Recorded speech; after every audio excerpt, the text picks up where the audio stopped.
Love after lockup has officially reached peak levels of ghetto, and I'm about to tell you why. Let's start with Daniel and Bianca. Now, they broke up this last episode, but if you've been watching, you definitely saw it coming.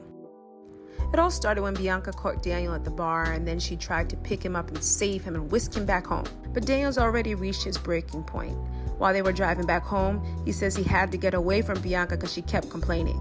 Later that day, she tries to talk to him, and he's all like, F off. And she's like, I can't believe I moved here for this horrible person.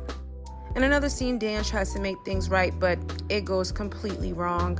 He says, I can't be with you anymore, you're a bitch. But then we get to see part of the reason why Daniel's calling her a bitch when she says he only renewed our lease because he can't afford this place on his own. I paid all the rent last month. And while Daniel knows that he can't afford the place on his own, he's like, whatever, I'll get somebody else. So Bianca gets mad and storms off, and then Daniel says, gotta take the garbage out. She did it for me.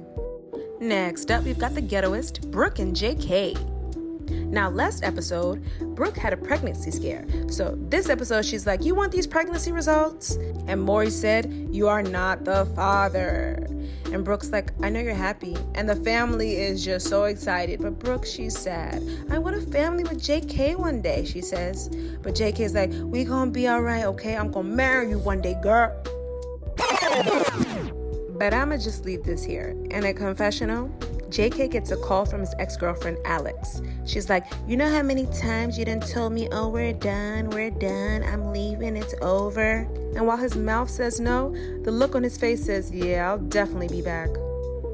Then his mama starts questioning him, like, are you still using drugs? And he gets all mad, like, why would you ask me that?